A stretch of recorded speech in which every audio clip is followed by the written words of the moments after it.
Good morning student. आज की कक्षा में आपका स्वागत है। आज हम पाश्चात्य राजनीतिक चिंतन एमए राजनीति विज्ञान सेमेस्टर द्वितीय के अंतर्गत इकाई 4 कार्ल मार्क्स का द्वंद्वात्मक भौतिकवाद का अध्ययन करेंगे।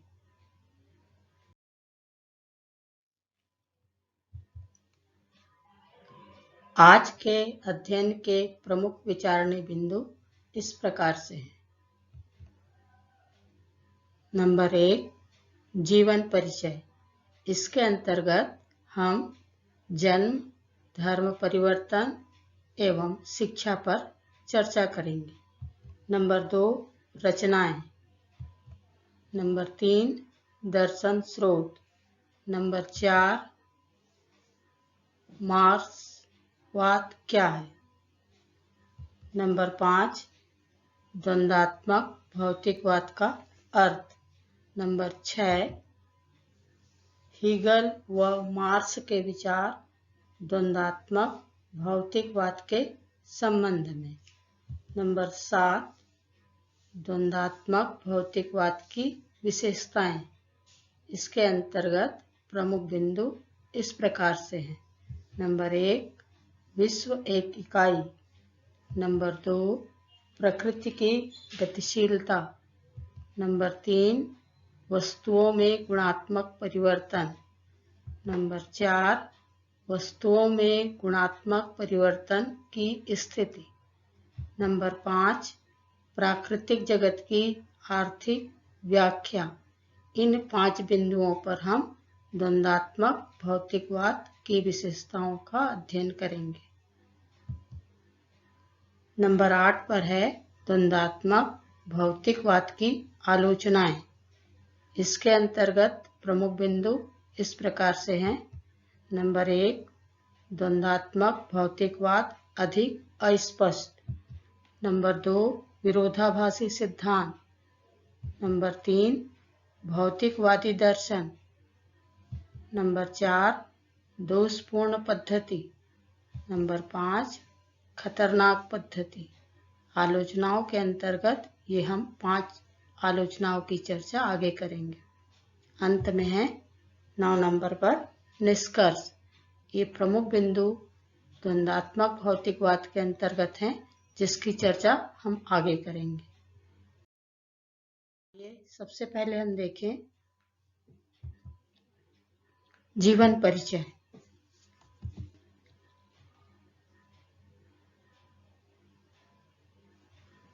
कार्ल मार्क्स का जन्म 5 मई 1818 को जर्मनी के प्रसा नामक स्थान में हुआ था। दूसरा है धर्म परिवर्तन।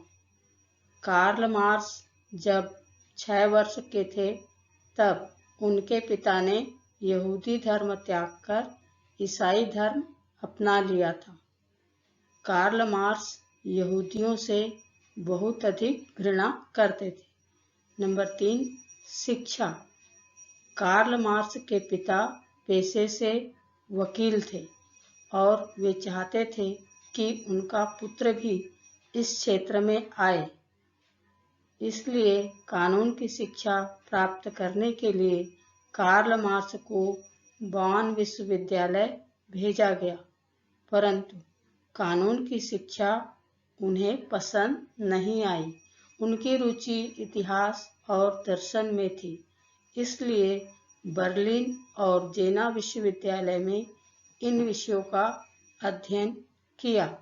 इसी समय वे हीगल के संपर्क में आए और उनसे प्रभावित हुए। डेमोक्रिट्स और एपिक्यूरस दर्शन पर शोध ग्रंथ लिख करके डॉक्टरेट की उपाधि का जीवन परिचय। अब हम आते हैं नंबर 2 पर रचनाएं। वैसे तो बहुत सारे ग्रंथ कार्ल मार्क्स ने लिखे हैं, परंतु दास कैपिटल और कम्युनिस्ट मैनिफेस्टो बहुत प्रसिद्ध हुई। जिसका विश्व की सभी भाषाओं में अनुवाद हुआ। कम्युनिस्ट मैनिफेस्टो को श्रमिक वर्ग की बाइबिल कहा जाता है।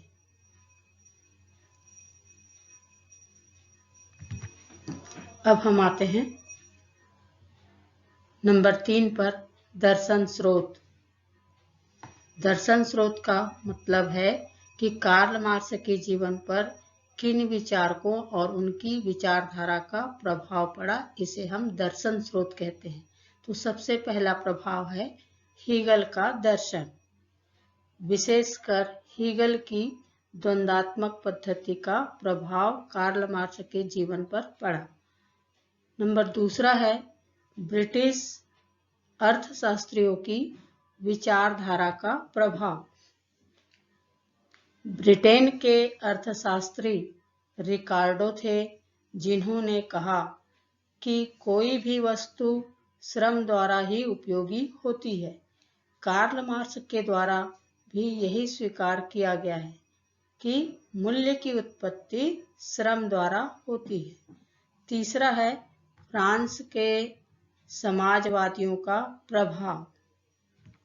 क्रांति और वर्ग संघर्ष का सिद्धांत फ्रांस के समाजवादियों की विचारधारा थी, जिसे कार्ल मार्क्स ने भी स्वीकार किया है। अब हम आते हैं नंबर 4 पर, मार्क्सवाद क्या है। मार्क्सवाद एक क्रांतिकारी एवं पूंजीवाद के विरोध की विचारधारा है।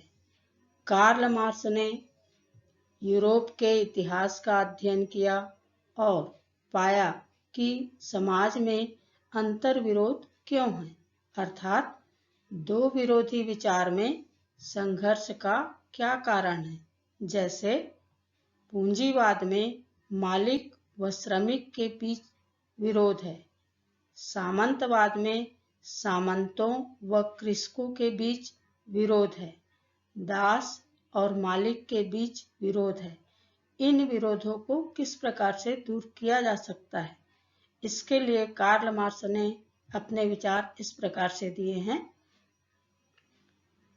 कार्ल मार्क्स पूंजीवाद का कट्टर विरोधी था।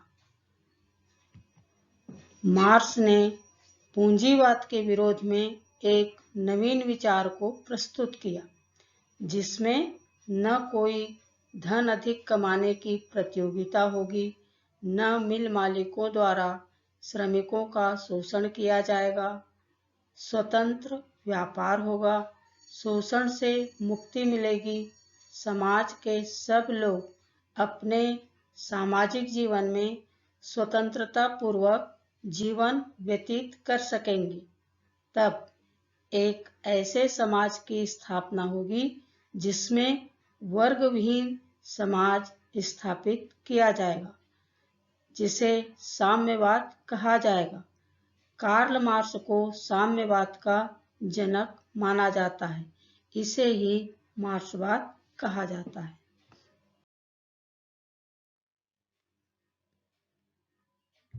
अब हम आते हैं नंबर 5 पर, द्वंद्वात्मक भौतिकवाद का अर्थ। तो द्वंद्वात्मक भौतिकवाद का क्या अर्थ है? तो सबसे पहले हम द्वंद्व का अर्थ जानें। सबसे पहले सामाजिक जीवन में द्वंद्व का क्या अर्थ है? तो सामाजिक जीवन में द्वंद्व एक प्रक्रिया है जिसके 3 अंग होते हैं। नंबर 1 वाद, नंबर 2 प्रतिवाद, नंबर 3 समवाद। भौतिकवाद का क्या अर्थ है? भौतिक अर्थात पदार्थ, सत्य का सार अर्थात जो हमें दिखाई देता है, जैसे आपको खिड़की, दरवाजा, पंखा, आपके हाथ की घड़ी इत्यादि दिखाई देती है।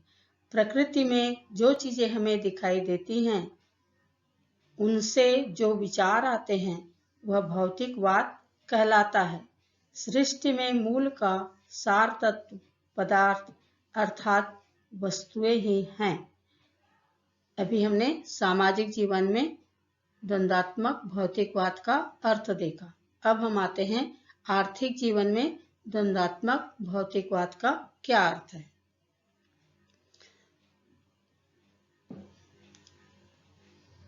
उत्पादन के साधनों पर समाज के सभी वर्गों का अधिकार नहीं होता। समाज के एक वर्ग के पास साधन के रूप में पूंजी होती है और दूसरा वर्ग पूंजी के अभाव में अपना जीवन व्यतीत करता है।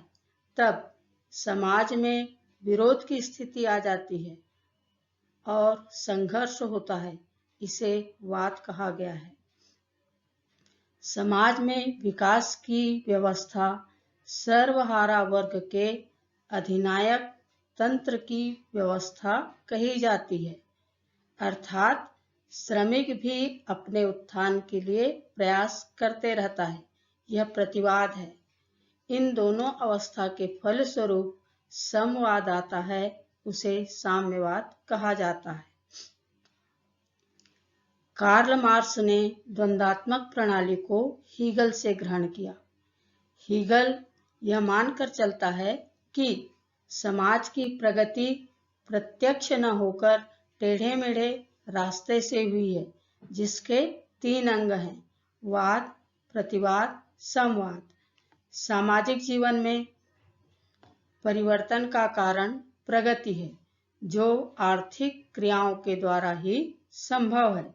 जब समाज में कोई भी वर्ग नहीं रहता, तब समाज के लोग शांतिपूर्ण तरीके से जीवन व्यतीत करते हैं। इसे वाद कहा जाता है। परंतु कुछ समय बाद समाज के लोगों में असंतुष्टि की भावना आती है और वे अपने विचार एवं तर्क देते हैं। तब प्रतिवाद की स्थिति आती है।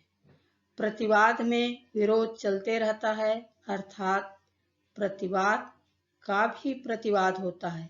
2 प्रतिवादों के संयोग से समवाद की उत्पत्ति होती है और इस प्रकार वाद, प्रतिवाद और समवाद की प्रक्रिया निरंतर चलते रहती है। इसे ही द्वंद्वात्मक भौतिकवाद कहा गया है। इस प्रक्रिया को मार्क्स और उनके अनुयायियों ने एक उदाहरण द्वारा स्पष्ट किया: गेहूं के पौधे द्वारा। गेहूं का एक दाना लीजिए। यह दाना वाद है। भूमि में दाने को बो देने के पश्चात भूमि की प्रक्रिया प्रारंभ होती है। दाना गलकर या नष्ट होकर अंकुरित होता है और पौधा बनता है। यह पौधा विकास की दूसरी कड़ी है, जिसे प्रतिवाद कहा जाता है। तीसरी कड़ी पौधे में बाली का आना और इसके पकने पर दानों का बनना, पौधे का सूखकर नष्ट होना समवाद कहलाता है। इस प्रकार यह प्रक्रिया चलते ही रहती है। इसे ही द्वंद्वात्मक। अब हम आते हैं नंबर 6 पर। हीगल व मार्क्सवाद के विचार द्वंद्वात्मक भौतिकवाद के संदर्भ में। तो सबसे पहला है द्वंद्वात्मक भौतिकवाद एक दार्शनिक प्रणाली। द्वंद्वात्मक भौतिकवाद एक दार्शनिक प्रणाली है। यह आंतरिक नियमों की जानकारी कराती है, जिससे भौतिक जगत का विकास होता है और विरोधी विचारों का जन्म होता है। विचारों में परिवर्तन होता है। यह विचारों का परिवर्तन ही भौतिक जगत में द्वंद्वात्मक भौतिकवाद कहलाता है। जैसे न्यूटन का एक सिद्धांत है कि यदि हम किसी भी वस्तु को ऊपर की ओर फेंकते हैं तो एक समय के बाद वह वस्तु नीचे गिर जाती है। इसे हमने देखा, अनुभव किया और फिर अपने विचार दूसरों के सामने रखे। नंबर दूसरा है हीगल आध्यात्मिक विचारक। हीगल एक आध्यात्मिक आदर्शवादी विचारक था। उसे विश्वात्मा में विश्वास था और आत्म तत्व को समाज का नियामक समझता था। विश्व एक आत्मा है। आत्मा एक शरीर से दूसरे शरीर में किस प्रकार से पहुंचती है? विश्व की प्रत्येक वस्तु की विरोधी वस्तु अवश्य होती है। दैविक आत्मा ही सत्य है। विचार विश्व की प्रक्रिया को संचालित करते हैं। यही विचार हीगल के थे। अब हम आते हैं नंबर 3 पर। मार्क्स भौतिकवादी विचारक। मार्क्स की द्वंद्ववाद की प्रणाली न केवल हीगल से भिन्न है बल्कि उसके विपरीत है। हीगल ने भौतिक जगत का निर्माण चिंतन द्वारा निर्मित किया। चिंतन द्वारा विचार तत्व का नाम देकर उसके अस्तित्व को ही समाप्त कर दिया।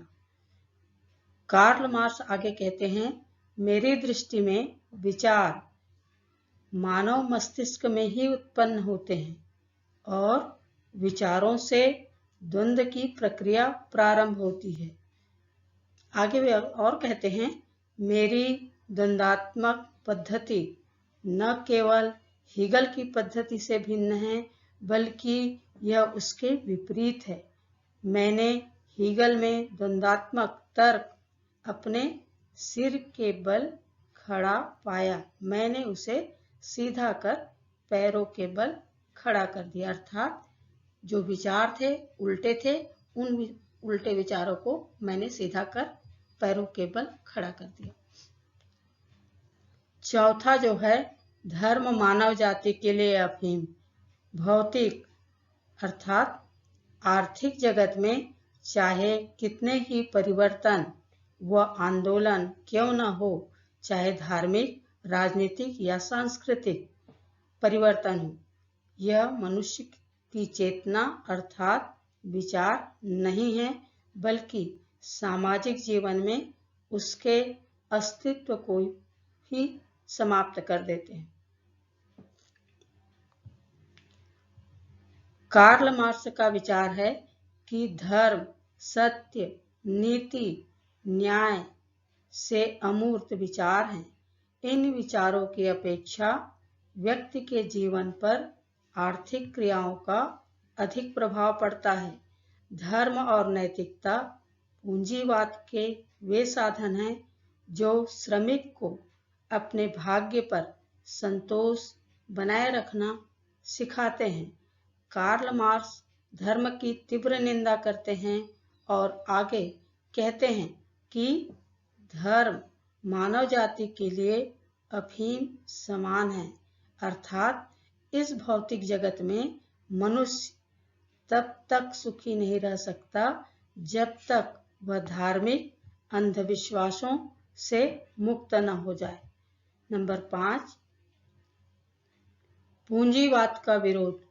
कार्ल मार्क्स पूंजीवाद का कट्टर विरोधी था। कार्ल मार्क्स के विचार हैं, प्रत्येक वस्तु में दो विरोधी तत्व होते हैं जिनमें लगातार संघर्ष होते रहता है।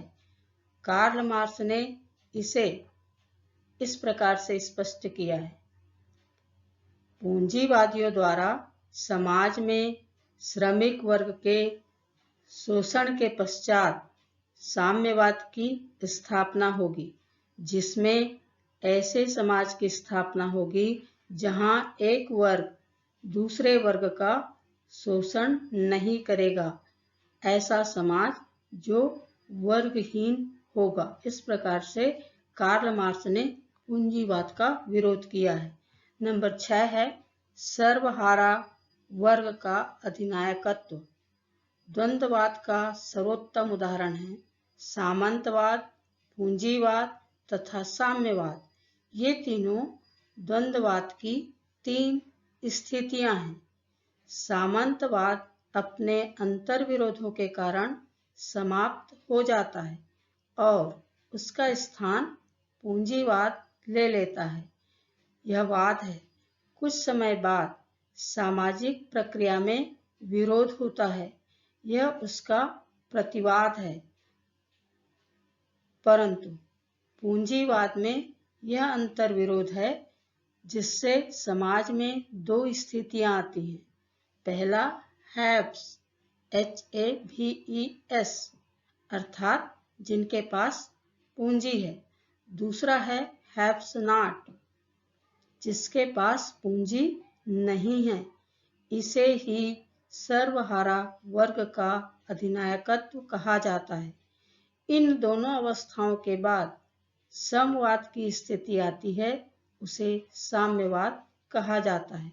निष्कर्ष रूप में हम कह सकते हैं कि हीगल विचार को प्राथमिकता देता है और मार्क्स जो है पदार्थ। इस प्रकार से विचार एवं वस्तु की प्रक्रिया को ही द्वंद्वात्मक भौतिकवाद। अब हम आते हैं नंबर 7 पर। 7 नंबर पर है द्वंद्वात्मक भौतिकवाद की विशेषताएं। इसकी प्रमुख विशेषताएं इस प्रकार से हैं। नंबर 1, विश्व एक इकाई या अवयव के रूप में। कार्ल मार्क्स के अनुसार विश्व का स्वरूप अवयव जैसा है, जिसके सब अंग या सभी वस्तुएं एक दूसरे पर आश्रित हैं और सब एक दूसरे को प्रभावित भी करती हैं। यदि हम किसी अंग को अलग कर दें तो उसे हम संपूर्ण नहीं कह सकते। इस प्रकार से विश्व एक अवयव के रूप में स्वीकार किया गया है। नंबर 2, प्रकृति की गतिशीलता। विश्व की प्रत्येक वस्तु गतिशील है। गतिशीलता हमेशा चलते रहती है। इस प्रक्रिया में कुछ वस्तुएं विघटित हो जाती हैं, कुछ नष्ट हो जाती हैं और कुछ नवीन उत्पन्न होती हैं। विकास का आधार ही विश्व को गतिशीलता प्रदान करता है। जैसे घड़ी के पुर्जों में सभी आवश्यक पुर्जे डाल दिए जाएं तो वह गतिशील हो जाती है, परंतु यदि घड़ी के पुर्जे न हो तो वह स्थिर हो जाती है। नंबर 3 पर आते हैं वस्तुओं में गुणात्मक परिवर्तन। द्वंद्ववाद के अनुसार विकास और परिवर्तन की प्रक्रिया सरल नहीं है। वस्तुएं केवल अपने विकास की दशा में ही परिवर्तित नहीं होती, बल्कि उनमें गुणात्मक परिवर्तन भी होता है। नंबर 4, वस्तुओं में गुणात्मक परिवर्तन की स्थिति। वस्तुओं में गुणात्मक परिवर्तन की प्रक्रिया धीरे धीरे न होकर शीघ्रता के साथ और अचानक होता है। जैसे जल सूर्य की गर्मी पाकर वाष्प बनता है और ठंडक पाकर बर्फ में परिवर्तित हो जाता है। विशेष प्रक्रिया द्वारा जल को ऑक्सीजन व हाइड्रोजन में बदल सकते हैं। नंबर 5वीं विशेषता है प्राकृतिक जगत की आर्थिक व्याख्या। विश्व में होने वाले परिवर्तन किसी योजना के द्वारा नहीं, बल्कि आकस्मिक व क्रांतिकारी होते हैं। कार्ल मार्क्स ने पदार्थ को विश्व की नियंत्रक शक्ति के रूप में स्वीकार। 5 विशेषताएं हैं द्वंद्वात्मक भौतिकवाद की। अब हम आते हैं नंबर 8 पर, द्वंद्वात्मक भौतिकवाद की आलोचना। द्वंद्वात्मक भौतिकवाद की प्रमुख आलोचनाएं इस प्रकार से हैं। नंबर 1, अधिक अस्पष्ट सिद्धांत। द्वंद्वात्मक भौतिकवाद अपने आप में अस्पष्ट थोथी दार्शनिक मान्यता है। कार्ल मार्क्स द्वारा पूर्ण एवं स्पष्ट विश्लेषण इस सिद्धांत का नहीं किया गया है, इसलिए इस सिद्धांत की आलोचना की जाती है। नंबर 2, विरोधाभासी सिद्धांत। कार्ल मार्क्स का विचार है कि व्यक्ति स्वयं अपना इतिहास बनाता है। उसके द्वारा श्रमिकों को जागृत करने के लिए मानवीय चेतना और विश्वास की बात की है। यह विरोधाभास इस प्रकार से है, यदि मानव स्वयं अपना इतिहास बनाता है तो भविष्यकालीन विकास को कैसे निर्धारित किया जा सकता है? ऐसे किसी यंत्र का आविष्कार अभी तक नहीं हुआ है जो भविष्य में मानव मस्तिष्क की गति को निर्धारित कर सके, इसलिए इस सिद्धांत की आलोचना की गई है। तीसरा है भौतिकवादी दर्शन। मानवीय चेतना भौतिक आधार पर होती है। मानव जीवन में भौतिक संतुष्टि ही मानसिक संतुष्टि की आधारशिला है। यही मानव जीवन का सर्वोत्तम लक्ष्य है। किंतु कार्ल मार्क्स के विचार मानवीय प्रकृति का मूल्यांकन करते समय अत्यंत संकुचित और त्रुटिपूर्ण हैं। नंबर 4 है दोषपूर्ण पद्धति। कार्ल मार्क्स द्वारा अपनाई गई पद्धति दोषपूर्ण थी। इतिहास में घटनाएं लगातार चलती रहती हैं, जिसमें कोई अंतिम अवस्था नहीं दिखाई देती और न ही कोई क्रांतिकारी परिवर्तन। एक अवस्था दूसरी अवस्था के अनेक वर्षों बाद आई, अर्थात आदिम अवस्था के बाद दास प्रथा, फिर सामंती प्रथा, फिर पूंजीवाद और फिर सर्वहारा वर्ग का अधिनायकत्व, फिर साम्यवाद आया।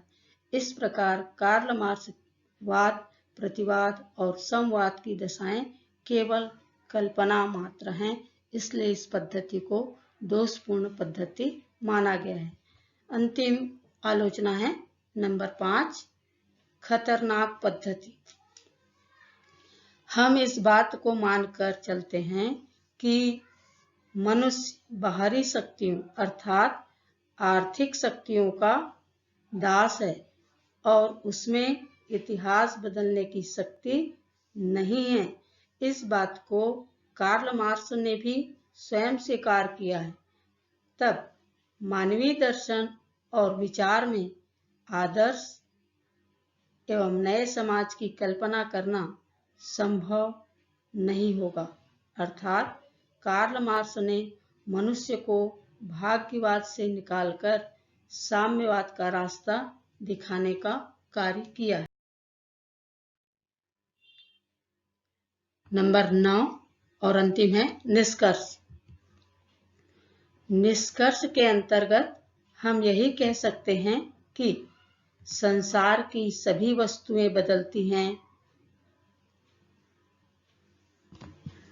प्रकृति बदलती है, समाज बदलता है, आदतें बदलती हैं, प्रथाएं, विचार और धारणाएं भी बदलती हैं। यदि नहीं बदलता तो वह है परिवर्तन या विकास की प्रक्रिया। यह गति या विकास की प्रक्रिया ही द्वंद्वात्मक भौतिकवाद है। जर्मन दार्शनिक, अर्थशास्त्री, इतिहासकार, राजनीतिक सिद्धांतकार, समाजशास्त्री, पत्रकार, वैज्ञानिक, समाजवादी 14 मार्च 1883 को इनके जीवन की कहानी समाप्त हो गई।